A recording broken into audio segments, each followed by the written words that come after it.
Іван Навуменко. Настаўнік чарчэння. Да вайны яшчэ у той школе, дзе вучыўся Костя Кветка, маляванне і чарчэнне выкладаў старамодны настаўнік Апалінарый Феактыставіч па празванні Цыркуль. Гэтую мянушку Костя прыклаў свайму настаўніку, як толькі перайшоў у 6 клас, і яна прыжылася.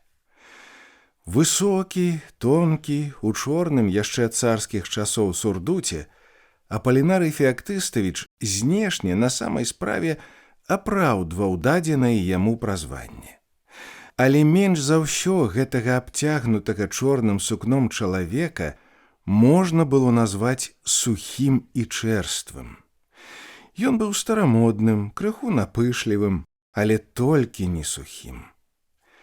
Прадмет свой Апалінарый Феактыставіч ведаў добра, але быў надзвычай мяккім чалавекам, і гэтай мяккасцю яго карысталіся не на карысць вучобе.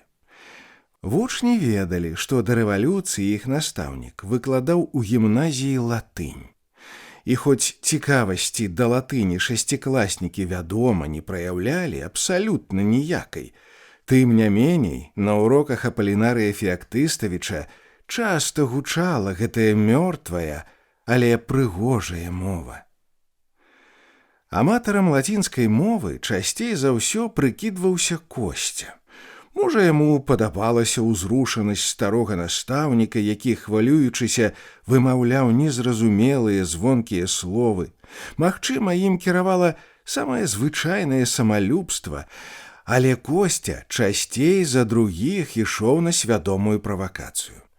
Калі хто-небудзь не зрабіў чарцяжа і прадчуваў немінучую пагібель, яго нязменным выратавальнікам быў Костя. Пры ўваходзе Апалінарыя Феактыставіча ў клас Костя, які сядзеў на першай парце, напускаў на свой твар цень задумлівасці і летуценнасці. Настаўнік раскрываў класны журнал, але ў гэты час Костя ўжо сядзеў з паднятаю рукой. «Я слухаю цябе, Кветка», – дазваляў настаўнік выказацца. «Апалінарый Феактыставіч, як будзе па-лацінску кніга?» Стары настаўнік адрываў свой позірк ад класнага журнала, і на твары яго паяўлялася ўсмешка. Ён, вядома, здагадваўся, што няпрагай ведаць новае лацінскае слова гарыць яго яшчэ не сталы апанент. Але пераадолець спакусу і не адказаць на пытанне Апалінарый Феактыставіч не мог. Той, над кім павіс дамоклаў меч быць выкліканым і ісці са сваімі чарцяжамі да стала, на нейкі час быў выратаваны. Словы «свабода», «кніга» і «дзеці» на лацінскай мове маюць блізкае гучанне, натхняўся стары настаўнік. «Лібарас», «лібара», «лібры». Гэта ж так лёгка запомніць. Інтарэс шасцікласнікаў да мовы Авідзія і Гарацыя узрастаў па меры таго, як набліжалася доўгачаканая хвіліна збавення – званок на перапынак. Нарэшце вартаўніца дрэнькала ў стары вышчарблены званок, і стрыжаныя шасцікласнікі гаманлівай талакой зрываліся з месца. Апалінарый Феактыставіч з разгубленай усмешкай закрываў класны журнал, у які ён за ўвесь урок не паставіў ніводнай адзнакі. Вучні падрасталі, станавіліся старшакласнікамі, заводзілі прычоскі. У 10 класе здольны і няўрымслівы Костя ўжо не дазваляў сабе карыстацца слабасцю старога настаўніка. У адносінах класа да Апалінарыя Феактыставіча паявілася нешта новае. Гэтае новае бадай можна было назваць прытоенай, схаванай недзе ў глыбіні юнацкіх душ павагай да свайго настаўніка. Маладосць нарэшце ацаніла вялікую нязменную любоў і адданасць Апалінарыя Феактыставіча латыні, прадмету, які даўно можна было забыць. Гэтую павагу класа адчуваў і сам настаўнік, хоць знешне, здавалася, яна не праяўлялася ні ў чым. Пасля ўдалага чарцяжа, зробленага кім-небудзь з дзесяцікласнікаў, Апалінарый Феактыставіч ставіў умельцу 5, закрываў журнал і строгі, сур'ёзны падымаўся над класам. «Вам трэба думаць не толькі пра гэтыя чарцяжы», – заяўляў ён. «Пара ўжо кожнаму з вас зрабіць для сябе чарцёж усяго будучага жыцця. Але ў гэтым вам лепш за мяне дапаможа Авідзій». Апалінарый Феактыставіч пачынаў чытаць Авідзія. Голас у яго быў слабы, прыглушаны, ён дрыжаў і зрываўся, але старога настаўніка слухалі з затоеным дыханнем. Ніхто не разумеў слоў лацінскага верша, які перажыў многія стагоддзі, але ўсе, здаецца, адчувалі магутнае, узнёслае пачуццё, схаванае ў далёкіх урачыстых метрах. Авідзій любіў сваю зямлю, як можа яе любіць вялікі сын сваёй айчыны, натхняўся стары настаўнік. Таму яго слова будзе жыць да таго часу, пакуль будзе ўладарыць чалавек на зямлі. Тыраны прымусілі паэта пакінуць родны край. Ён жыў ля берагоў нашага Чорнага мора, якое называлася тады понтам Эўксінскім. Апалінарый Феактыставіч заўсёды тлумачыў Авідзія напышліва, у прыўзнятым урачыстым стылі. Але цяпер гэта 10 класу падабалася. Косця тайна ад сваіх сяброў хадзіў у раённую бібліятэку і прасіў Авідзія. Авідзія у бібліятэцы не было. Бібліятэкарка дзівілася: «Навошта ён здаўся вам гэты Авідзій? Чалавек 10 яго прасілі ўжо. Па праграме ж яго не праходзяць». Зрэдку класу ўдавалася ўцягнуць Апалінарыя Феактыставіча ў размову, далёкую ад яго любімай латыні. Ён быў невялікі майстар адказваць на пытанні юнакоў і дзяўчат, якія праз некалькі месяцаў збіраліся пайсці ў новы, невядомы і цікавы для іх свет. «Мы з вамі, маладыя сябры, людзі розных эпох», – звычайна заяўляў стары настаўнік. «Мае жыццёвыя прынцыпы не падыдуць для вас. У вас ёсць нешта новае, чаго не ведала маё пакаленне. Мне ўжо цяжка дагнаць вас, і нават цяжка вас добра разумець. Але ў нас з вамі ёсць адна такая рэч, якую нельга адабраць ні ад вас, ні ад мяне. Гэта наша радзіма. Беражыце яе чэсць, нясіце яе славу наперад. А я ўжо стары і слабы чалавек». У сярэдзіне навучальнага года Косця Кветка паступіў у лётнае вучылішча. Яму трэба было ехаць у далёкі горад, аж за Волгу. Косця прыйшоў развітацца з сябрамі. Затаіўшы дыханне, глядзеў 10 клас на Косцю, які першым, не дачакаўшыся атэстата, пакідаў школу і родны гарадок. Заняткі ў той дзень адмянілі з 3-го урока. Дзесяцікласнікі, употай згаварыўшыся, склаліся па рублю і купілі Косцю ў якасці развітальнага падарунка табакерку са срэбраным вечкам.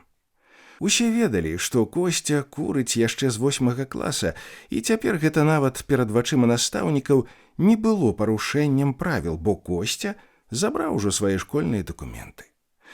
Трэба было напісаць нейкія словы на вечку табакеркі, каб Косця не забываў свайго класа і свайго гарадка.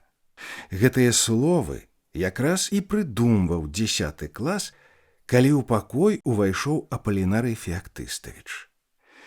Ён яшчэ не ведаў, што яго ўрок адмянілі, і яму хутка ўсё растлумачылі. Расказалі настаўніку і пра падарунак для Косці, табакерку, і пра тое, што трэба нешта выгравіраваць на срэбраным вечку. Вось тады і напісаў Апалінарый Феактыставіч на дошцы словы, якія ўсім спадабаліся, і вастрыём цыркуля з лепшай класнай гатавальні былі перанесены на вечка Косцевай табакеркі. «Патріам nostram amare et defendere debemus». Гэтыя словы як найлепей падыходзілі для ўрачыстасці моманту, і сутнасць іх таксама поўнасцю адпавядала намерам дзесяцікласнікаў. «Радзіму нашу любім і абараняць яе павінны», значылі ўрачыстыя лацінскія словы. Косця ж станавіўся вайскоўцам, яму трэба было ведаць гэтыя словы. Але ў той дзень гэты лацінскі сказ, які быў напісаны на дошцы, мабыць, запомніў не адзін толькі Косця. Косця паехаў у далёкі горад і прыслаў адтуль толькі 2 лісты. Але ў іх абодвух ён прасіў перадаць гарачае лётнае прывітанне Апалінару Феактыставічу. 10 клас закончыў школу без ніводнага другагодніка, і па гэтай прычыне ладзіўся ўрачысты выпускны вечар. Але вечара ў той год не было. Пачалася вайна. Атэстаты выпускнікам аддалі без ніякіх цырымоній, і ніхто з іх не паступіў у інстытут. Хлопцаў на 3-й дзень вайны мабілізавалі ў войска. У гарадок прыйшлі фашысты. У школе размяшчаўся цяпер нейкі вайсковы штаб. У першыя ж дні нямецкага ўладарання былі арыштаваны мясцовы натарыус, старшыня абутковай арцелі і ляснічы. Яны лічыліся актывістамі і, на думку фашыстаў, уяўлялі сур'ёзную небяспеку для германскай імперыі. Апалінарыя Феактыставіча арыштавалі ў той жа дзень за знявагу нямецкай зброі. Адбылося гэта вось як. У гаспадыні, дзе кватараваў стары настаўнік, нямецкія салдаты рэквізавалі парасё. Свінчо не давалася ў рукі, і салдаты застрэлілі яго з аўтамата тут жа на двары. Апалінарый Феактыставіч, які прысутнічаў пры гэтай баталіі, назваў салдат грабежнікамі. Яго, як злоснага бальшавіцкага агітатара, адвялі ў штаб на допыт к афіцэру. Але і там Апалінарый Феактыставіч не адступіўся ад сваіх слоў. Ёсць добрая лацінская пагаворка, якая ўзнікла да таго, як варвары разбурылі Рым, ахвотна растлумачыў ён афіцэру. «Аквіла нон каптат мускас» – «Арлы не ловяць мух». У вашых салдат на шапках арлы, але яны падобныя да злых гіен. Гэта былі апошнія словы, якія сказаў стары настаўнік. Яго расстралялі разам з натарыусам, старшынёй абутковай арцелі і ляснічым у бярозавым гаі за гарадком. Насельніцтву было аб'яўлена, што гэтыя людзі з'яўляюцца камуністамі і партызанамі. А на 3-м годзе вайны, калі фронт яшчэ стаяў пад Арлом і Белгарадам, вясновай зорнай ноччу над занятым фашыстамі палескім гарадком доўга кружыў самалёт. Лётчык спусціў 2 асвятляльныя ракеты і, карыстаючыся поўнай адсутнасцю ў тутэйшага гарнізона зенітнай артылерыі, зацята абстрэльваў з кулямёта чыгуначную станцыю. Ён пачаставаў фашыстаў і 2 бомбамі, якімі знёс вадакачку. Тады былі забіты 4 фашысты і яшчэ некалькі паранена. Праз тыдні 2 пастушкі прынеслі ў гарадок цікавую знаходку – звычайны кашалёк, у якім ляжаў кавалачак шоўкавай парашутнай матэрыі.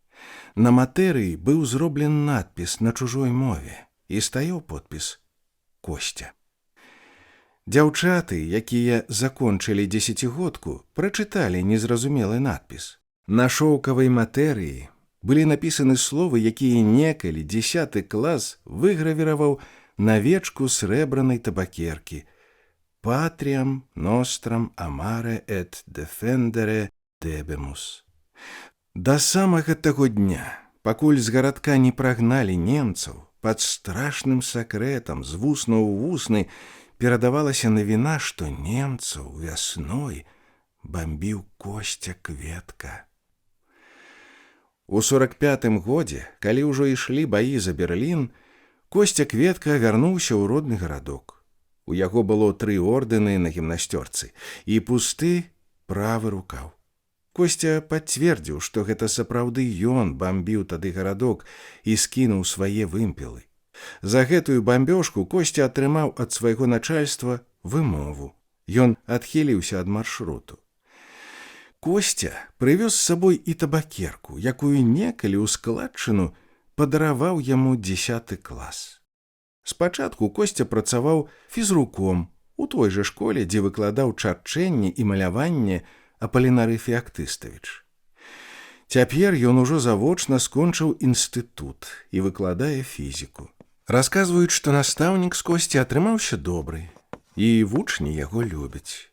І калі тлумачыць Костя закон Архімеда, ён гаворыць не толькі пра выцесненую целам вадкасць, а і пра жыццё самога Архімеда з Сіракузаў, які храбра абараняў свой горад ад ворагаў.